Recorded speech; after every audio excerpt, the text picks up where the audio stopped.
Good morning, it's Wayne Bilal with another smart profit maximizing moment. It is Friday, March 15th. Hard to believe. Today, last reminder, is the day S Corps and partnerships are due. Either have them filed by now or file an extension. It's easy to do. You get an extension 6 months till September. Don't forget about them though, because the penalty is pretty severe. I forget what it is, like $500 a month per partner, per shareholder, something like that. It could have actually gone up, heck if I remember. Today we're going to talk about why you should diversify your business and how to do it right and how to do it wrong. I've seen both, done both. I've done both. Anyways, let me introduce myself again a little more thoroughly. My name is Wayne Bilal. I'm a founder of a local CPA firm. Been working with small business owners on my own since 1991. Started in public accounting back in mid-70s. Passed the CPA exam in the late 70s. Other than a 6 or 7 year stint in private accounting, of which 6 of those were with Magnolia Coca-Cola, a local bottling company, where I was first their comptroller, then their CFO. I've been working strictly with small businesses. And to be honest, according to the SBA, they were a small business in El Paso. They only had 400 employees, supposedly, and some definitions of a small business is under 500. But I'm going to tell you, different world. When I talk small business, I mean you, me, maybe 2, 3, 5, 10, 20 employees at most, somewhere around there, maybe 40. All right, as you get to the upper level of being what I call a small business and into a more mature business. So how do you get from that small business to a more mature business? Well, one of the things they have in common is they diversify.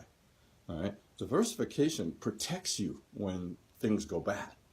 All right, if I hadn't diversified since I started in 1991, I'd be in trouble, because accounting for the longest time was basically bookkeeping and tax returns and audits. Okay, audits disappeared for small business owners, for small CPAs. I know what I'm trying to say, because of the complications. It was just got so complicated after Enron and so expensive to stay current that most small business owners small CPAs don't do it. Matter of fact, when I have to get an audit, it's difficult to find and they're very expensive. All right. Bookkeeping, QuickBooks came in since the 90s and has taken a large chunk of that away. All right. TurboTax and others have eliminated a lot of tax returns that we used to be able to do that we did. All right. So if we didn't diversify, in other words, move into other products, other areas that our customers wanted, we'd be in trouble. For example, we niched, that's another story. We specialize in doing tax returns for small businesses, okay? But we diversified into tax planning. We're one of the few that actually do tax planning. So, if you look at it, sorry, something popped up on my screen there. Sorry about that. So we do, we have a serious tax planning component of our business where we're really doing, in the last 3 years, we've saved over $4.3 million legally. Like my clients, I'm not sharing a jail cell with them, legally for our clients, all right? We also, since QuickBooks was here, I'm not going to stand in the way, we did a lot of training. We don't do as much now because it's not as profitable. It really is a difficult one. But secondly, it's easy. Most of the information is free on YouTube. So again, we changed. Used to do a ton, we do some now. We do more of the, okay, you're advanced. We need to show you what you're not going to find on YouTube and customize it to you. And we've moved into and always did some of it. Now we're doing it on a more customized and systemized plan of profit coaching. Those are really the 3 things we do. That's diversifying, because that's the good diversification, because what we're doing is we're selling things our clients, our current customers want. All right. Bad diversification, see it all the time. Somebody's successful in one business and think they can be successful in any other business because all it takes is money. Imagine if I had money when I started this one, I would have got there much faster. True. Now, the average business owner starts their business between the ages of 35 and 45. That's just standard. I mean, the bell curve, that's where the vast majority are. Some start earlier, lots start later. You run the gamut from, I've seen teenagers to 70-year-olds start a business. All right. So, there's a gamut in there, but the vast majority are in that 35 to 45 bell curve area. And there's a reason for that. They get out of school. They start to learn their craft. They start to master their craft. All right. Whatever it is they're selling, whatever their business may be, they get good at it. And they reach a point finally where they go, I can do it as good as our boss. Maybe they usually think they can do it better, but at least as good. And they somehow have a bug where they're like, which is a shame. There should be a cure for that bug. Because being an entrepreneur is tough, as we all know. Okay, but they have a bug where they want to be out on their own. They want to create something. They want to solve a problem. They want to do it for themselves rather than the man. You get it. You understand. All right.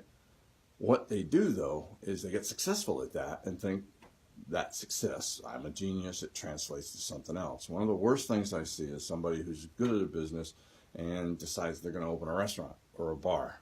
You know, that's not where any of their expertise is. So I always sit there and I start asking them, does anybody have the experience running a bar? And I had, in all the years I've asked, and I've asked quite a few times, one.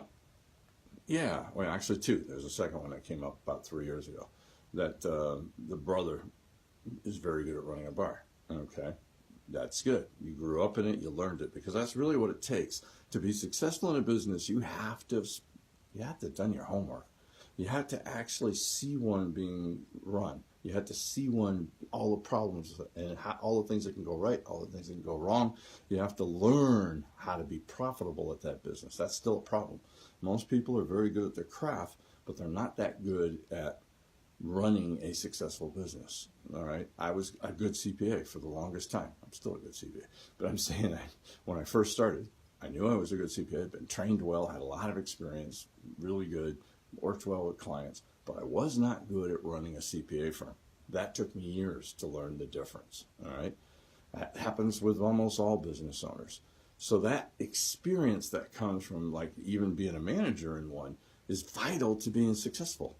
Just the fact that you have a successful plumbing business or electrician business or a consulting business or whatever, or you're a successful doctor, does not mean you're going to be successful at running a bar. All right. One of the things that's very common is flipping properties. All right. Everybody wants to do it. I tried it. Can we make some money on it? Yeah. But it actually is, to do it right, a full-time job. I have one. Thank you very much. So I made the mistake of getting into something and diversifying into something that really wasn't in my wheelhouse. Paid for it. You know, it cost me money to get out of those deals. All right. A good diversification, it should add muscle to your operation that you can have, so that, you know, and diversity, that's what it says. So that if you have a bad year in one area, you'll have a good year in another. BK Medical is a good client of mine, good friends. They give me permission to use them. Their diversification into retail has allowed them to survive when many other medical supply places are struggling or have gone out of business because they didn't diversify. As as Medicare started squeezing reimbursement rates, Medicaid follows them, private insurance follows them. Before long, you're making smaller and smaller profits in that area. But they had already diversified into retail, so they're surviving quite well and doing well. All right. That's an example of a successful diversification. Mine into tax planning and into profit coaching is another example. All right. Why do they work? Well, what they do is they create a product that they already sell to their current customers who already like them, know them, and trust them. That's the key to a proper diversification. You do that by finding out what the customer wants and selling them more of it. One way is to see what things that you can do easily that are related to your product that you have knowledge of, that they're not buying from you. They're buying from somebody else. Find out why. All right. Now, do you diversify just by going, let's see what they're doing, and yeah, I think I'll try this? Yeah, you can. But there really is a diversification process. The 5 phases of a diversification process is idea production. Get everybody together. If it's you and your partner, you and your wife, you and a mentor, you and a coach. Some of the coaching I do the most of, that's the most successful, let's try that again, is helping people see diversification in their own business that they're too close to see. Because I am also a customer, and I deal with a lot of clients that are customers. And I said, I know what they're looking for. All right. So ask your current customers. Do the 80-20 rule. Call your top 10, 15, 20 clients, customers, whatever, patients. What do they like? What do they don't like? What would they like to see that they're not seeing now? Feel free to ask, okay? Then screening, choosing the more promising concepts and discarding or improving the rest. And take into account, just because you can do something doesn't mean you should. You may not like it, all right? Simple as that. I mean, I can spread into bookkeeping, I can spread into payroll returns, I can do all that garbage. I don't like doing them. There are a lot of CPA firms are making good money doing them. I don't. It's not something I like doing. So don't diversify into something. Now, if I could make a ton of money out of it, I could probably be talked into liking it, or at least hiring somebody and putting a procedure in place. So that's another key thing. When you're screening, make sure that you're looking for profitable diversification. Get with your CPA, get with your accountant, make sure you run the numbers, make sure you haven't forgot anything, okay? Development, converting the idea into reality. What does it look like? What does it feel like? How is it priced? What's it going to be positioned in the marketplace? All right? How are you going to sell it? Market testing. Testing the product with your current customers is what I recommend. All right? It's very cheap. If your current customers who know you, like you, and trust you aren't going to buy it, it probably is going to be a tough sell. Okay? Now, maybe your current customers aren't necessarily the right ones for that particular product. So, but it's a good place to roll out. Finally, a complete and controlled product rollout planned. All right, every step should be planned out in advance to ensure that each one works. Every step works. Make sure all your employees know about the product rollout, and make sure they all understand the product inside and outside so they can explain it. Remember, they're the ones that are going to have contact with your customer. You only get one chance to make a good first impression. Don't blow it. Make sure your product rollout is good. There's a lot more I could say on that, but there's the big thing. In a summary, make sure the diversification ties into your business. Make sure it's something you know well. Don't diversify outside of your business. That just distracts you. Focus on your core competency and make that make money. All right. I got another person, their core competency is one business. He's got 16 other businesses around it. 5 have nothing to do probably with what he's doing. Now, he's pretty sharp, so he manages to make money, but a lot of times it just sits there for a few years, draining his pocketbook. But if all that had gone into his core competency, who knows what could have happened, all right? So make sure your diversification is in what you do well. Make sure it's something that your customers want, and roll it out to them first. Don't fall for every flashy investment and things that are going to distract you. I've been there, done that. Big mistake, all right? Hey, until next time, this is Wayne Belial saying, let's make this our most profitable year ever and have a great weekend. Thanks very much.